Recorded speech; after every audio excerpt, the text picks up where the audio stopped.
नमस्कार दोस्तों, आपका स्वागत है मिस्टिकपीडिया, जहां हम आपको भारत की 10 भूतिया जगहों के रहस्यमयी दुनिया में ले जाएंगे। यहां हर जगह की कहानी उसकी खास बातें छुपाए हुए है, जो राजा महाराजा से लेकर आम आदमी तक को चौंका देने वाली है। इन रहस्यमयी स्थलों में रहने वाली आत्माओं की अनछुए दुनिया का हाल चाल जानने के लिए आप बने रहिए हमारे साथ। इसे मिस मत करें और मिस्टिकपीडिया को सब्सक्राइब करना न भूलें, ताकि आप हमारे नए और रोमांचक वीडियोस को मिस न करें। भारत की 10 भूतिया जगहें जहां रहती हैं आत्माएं, डर के मारे कोई आसपास भी नहीं फटकता। अनजाने स्थान और रहस्य, ये दो ऐसे शब्द हैं जिनका नाम सुनते ही लोगों की दिमाग की नसें तिलमिलाने लगती हैं। ऐसी कोई भी बात लोगों को गौर से सुनने में मदद करती है। इनके जरिए ही हम डरते हैं, देखने को उतारू होते हैं। यही नहीं, आपने फिल्मों में भी खूब देखा होगा कि कैसे डरावने भूतहा सीन में लोग डर जाते हैं। वे जंगलों में, इमारतों में अपनी जान बचाने के प्रयास या फिर ऊपरी चक्कर को खत्म करने के लिए भाग दौड़ करते हैं। लेकिन ये सब सच होता है क्या? क्या लोग वाकई में अकेले किलों में जाने से डरते हैं? क्या अमुक्त आत्माएं पुराने स्थानों में बसेरा बनाकर रहती हैं? ऐसे कई सवाल अक्सर आपके मन को भी कौंधते होंगे। कई लोगों को मानना है कि दुनिया 21वीं सदी में प्रवेश कर चुकी है। विज्ञान काफी तरक्की कर चुका है, मगर जहां तक अंधविश्वास की बात है, वो अपनी जगह पर काम कर रहा है। दुनिया के तमाम देशों में पुराने राग अपनी जड़ फैलाए हुए हैं। भारत के परिप्रेक्ष्य में भी यह बात लागू होती है। यहाँ के लोग आज भी भूत प्रेत, डायन आदि को मानते हैं। ऐसी कहानियों को भी बड़े चाव से सुनते हैं और कोई बच्चे तो मारे डर के माँ को याद करने लेते हैं। सोचिए, अगर वाकई में ये कहानियां हकीकत बनकर सामने आ जाएं तो क्या होगा? ऐसा सोचकर कठोर से कठोर व्यक्ति भी कांपने लगता है। इतना ही नहीं, कुछ जानकार मानते हैं कि भारत में ऐसी कई इमारतें हैं जो भूत प्रेत या भटकती आत्माओं के कारण सुर्खियों में रही हैं। ऐसे स्थान हजारों वर्षों से एक भयानक श्राप को झेल रहे हैं। यहाँ जाने पर ऊपरी चक्कर लोगों को नुकसान पहुंचा देते हैं। आज हम कुछ किस्सों को जन्म देने वाली जगहों के पीछे की कहानी बता रहे हैं।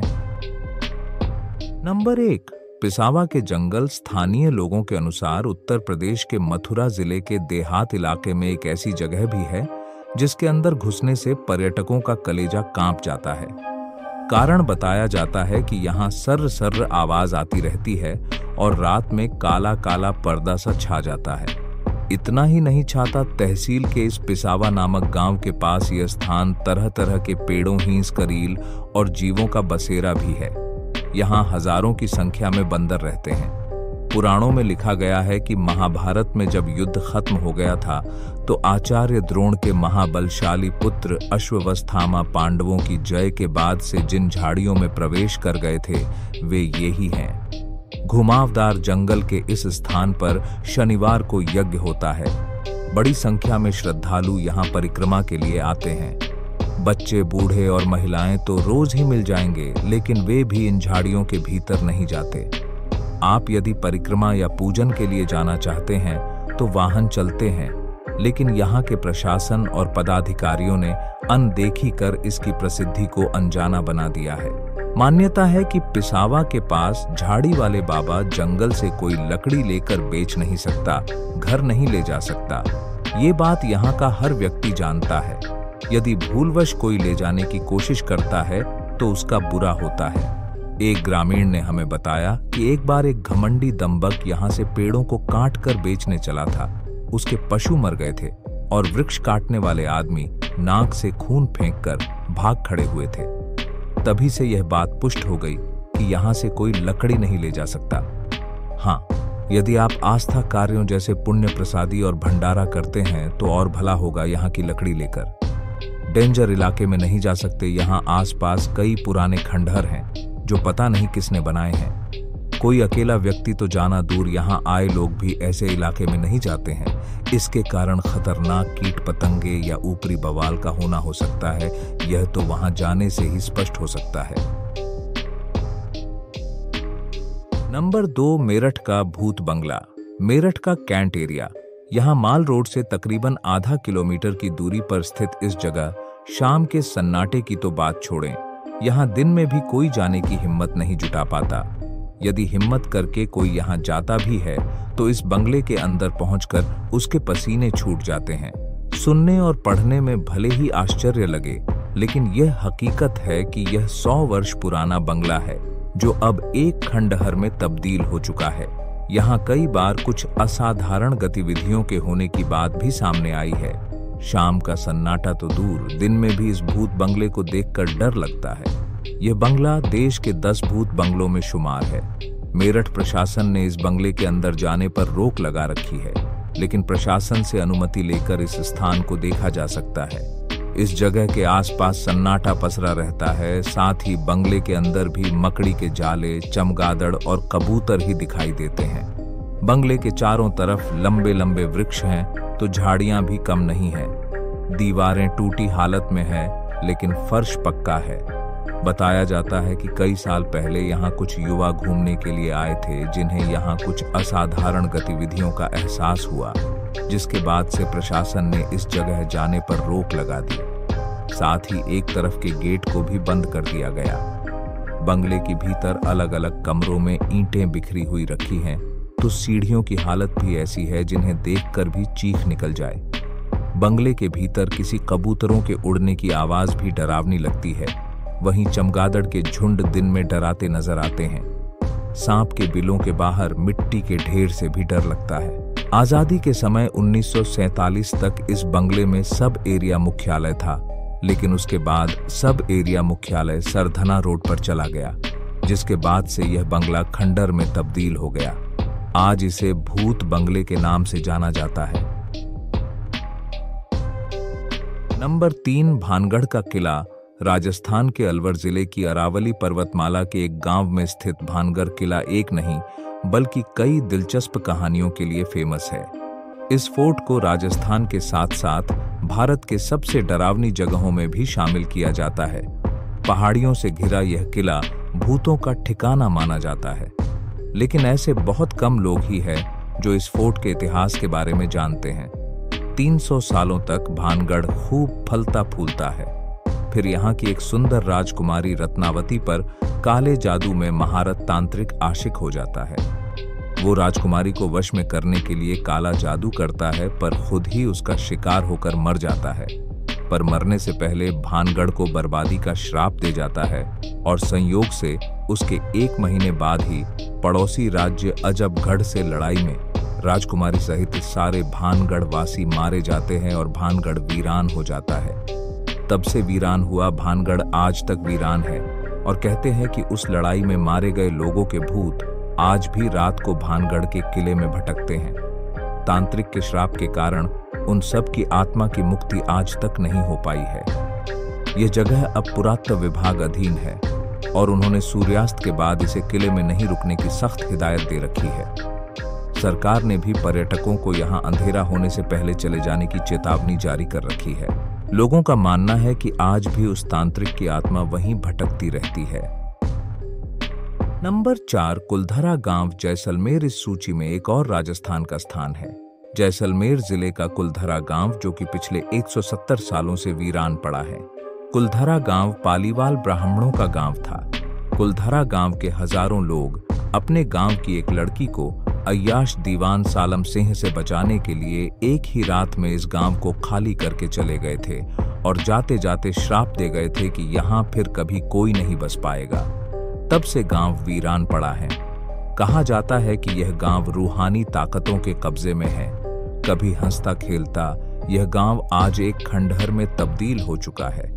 टूरिस्ट प्लेस में बदल चुके कुलधरा गांव में घूमने आने वालों के मुताबिक यहाँ रहने वाले पालीवाल ब्राह्मणों की आहट आज भी सुनाई देती है। उन्हें वहाँ हर पल ऐसा अनुभव होता है कि कोई आसपास चल रहा है।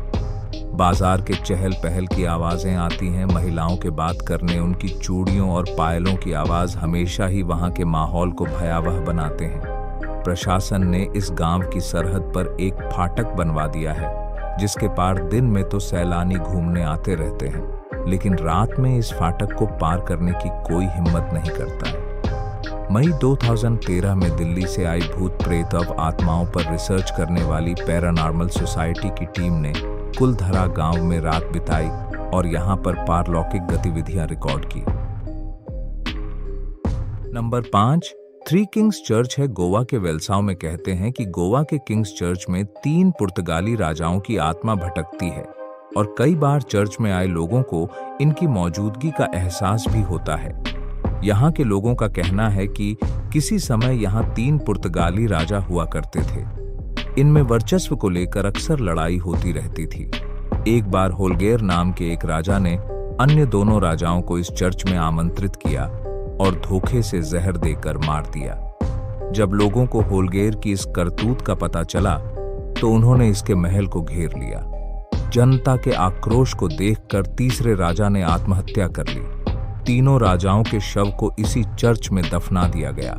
इसके बाद से ही इस चर्च में ऊपरी ताकतों का निवास माना जाता है। आप अगर यहाँ जाना चाहते हैं तो पहले वहाँ के लोगों से इसके लोकेशन के बारे में जान लें। और हाँ, यह ऊपर पहाड़ी पर स्थित है, इसलिए चढ़ने उतरने का प्रबंध भी पहले ही कर लें। इतना ही नहीं, समय भी दिन का होना चाहिए, नहीं तो वहाँ और लोग हों उनके साथ हो लें। वैसे यह जानना रोचक होगा कि यहाँ राजा कैसे रहे होंगे। नंबर 6, जमाली कमाली मस्जिद और कब्र। यह मस्जिद दिल्ली के मेहरौली में स्थित है। यहाँ 16वीं शताब्दी के सूफी संत जमाली और कमाली की कब्र मौजूद है। इस जगह के बारे में लोगों का विश्वास है कि यहाँ जिन्न रहते हैं। कई लोगों को इस जगह पर डरावने अनुभव हुए हैं। सूफी संत जमाली लोदी हुकूमत के राज कवि थे। इसके बाद बाबर और उनके बेटे हुमायूं के राज तक जमाली को काफी तवज्जो दी गई। माना जाता है कि जमाली के मकबरे का निर्माण हुमायूं के राज के दौरान पूरा किया गया। मकबरे में 2 संगमरमर की कब्र है, एक जमाली की और दूसरी कमाली की। जमाली कमाली मस्जिद का निर्माण 1528-29 में किया गया था। यह मस्जिद लाल पत्थर और संगमरमर से बनी है। नंबर 7, अग्रसेन की बावड़ी कनाट प्लेस। अग्रसेन की बावड़ी राजधानी दिल्ली में कनाट प्लेस से थोड़ी ही दूरी पर स्थित है। महाराजा अग्रसेन ने 14वीं शताब्दी में इस बावड़ी का निर्माण करवाया था। इसकी लंबाई 60 मीटर और चौड़ाई 15 मीटर है। इस प्राचीन स्मारक को भारतीय पुरातत्व सर्वेक्षण एएसआई का संरक्षण प्राप्त है। किसी जमाने में यह हमेशा पानी से भरी रहती थी, लेकिन अब यह सूख चुकी है। इसके बारे में प्रचलित है कि इसका काला पानी लोगों को सम्मोहित कर आत्महत्या के लिए उकसाता था। इसके तल तक पहुंचने के लिए 106 सीढ़ियां उतरनी हैं। एएसआई के अधीन होने के बावजूद लोगों को इसके बारे में ज्यादा पता नहीं है। यदि आप कनाट प्लेस जाकर भी किसी से इसके बारे में पूछेंगे तो वो अज्ञानता जाहिर कर देंगे। नंबर 8, डाउ हिल कुर्शियांग पश्चिम बंगाल के दार्जिलिंग जिले में स्थित एक हिल स्टेशन है। इसकी दार्जिलिंग से दूरी 32 किलोमीटर है। इसकी ऊंचाई 4864 फीट है। कुर्शियांग का स्थानीय नाम खरसांग है, जिसका मतलब होता है सफेद आर्किड की भूमि। कुर्शियांग मुख्यतः अपने बोर्डिंग स्कूलों और पर्यटन के लिए जाना जाता है, पर कुर्शियांग से लगती डाउ हिल से एक मिस्ट्री जुड़ी हुई है, जो कि इसे भारत के टॉप मोस्ट हॉन्टेड प्लेस की लिस्ट में शामिल कराती है। डाउ हिल के जंगलों में बड़ी संख्या में आत्महत्याएं हुई है। इस जंगल में इधर उधर इंसानों की हड्डियां दिखाई दे जाना आम बात है, इसलिए यहाँ के वातावरण में अजीब सी सिरहन और डर महसूस किया जाता है। इसके अलावा यहाँ के स्थानीय लोगों का कहना है कि दिसंबर से मार्च तक की छुट्टियों के दौरान उन्हें विक्टोरिया बॉयज स्कूल में पैरों की आहट सुनाई देती है। एक लकड़हारे का तो यहाँ तक कहना है कि उसने जंगल में एक युवा लड़के की सर कटी लाश को चलते हुए देखा है, जो कि कुछ दूर जाकर पेड़ों में गायब हो गई। वैसे यह सर कटी लाश वाली बात काल्पनिक ज्यादा लगती है, लेकिन डाउ हिल के जंगलों में जाने वाला कोई भी शख्स इस बात से इनकार नहीं करता कि ये जगह हॉन्टेड हो या ना हो, पर डरावनी बहुत है। नंबर 9, बड़ोंग सुरंग 33 हिमाचल प्रदेश। इस सुरंग का निर्माण एक अंग्रेज इंजीनियर बड़ोग ने करवाया था, इसलिए इसे बड़ोग सुरंग भी कहते हैं। बड़ोग सुरंग के साथ एक दर्द भरी कहानी जुड़ी है। कहते हैं कि इस सुरंग को बनाने वाले अंग्रेज इंचार्ज बड़ोग ने एक बड़ी भूल यह कर दी कि एक ही बार में दोनों ओर से सुरंग बनाने का कार्य शुरू कर दिया। अंदाजे की भूल से सुरंग के दोनों छोर मिल नहीं पाए, जिसके कारण सरकार ने उन्हें नौकरी से निकाल दिया और जुर्माना लगाया। कहते हैं कि अपनी इस चूक से वह इतने अधिक दुखी हुए कि उन्होंने एक दिन अपने कुत्ते के साथ सैर पर जाते हुए स्वयं को गोली मारकर आत्महत्या कर ली। कहते हैं कि आज भी इसमें उस अंग्रेज इंजीनियर की रूह भटकती है। नंबर 10, शनिवारवाड़ा किला। पुणे जब पश्चिम भारतीय प्रांत पर पेशवाओं का अधिकार था, उस समय पेशवाओं के उत्तराधिकारी नारायण नामक बालक की उसके चाची के आदेशानुसार हत्या करवा दी गई थी। अपनी जान बचाने के लिए नारायण पूरे महल में घूमता रहा, लेकिन फिर भी उसके हत्यारों ने उसे ढूंढकर मार डाला। वह अपने चाचा को आवाज लगाता रहा, पर कोई उसकी मदद के लिए नहीं आया। स्थानीय लोगों ने आज भी कई बार उसकी कराहने की आवाजें सुनी हैं। चांदनी रात में वह जगह और अधिक भयानक हो जाती है। धन्यवाद दोस्तों कि आपने हमारे साथ इस रहस्यमयी सफर में शामिल होने का समय निकाला। आपको यह वीडियो कैसा लगा, अपनी राय हमसे शेयर करना न भूलें और हमारे चैनल मिस्टिकपीडिया को सब्सक्राइब करें ताकि आप हमारे आने वाले रोमांचक वीडियो से वंचित न रहें। हम मिलेंगे अगली बार, तब तक के लिए धन्यवाद।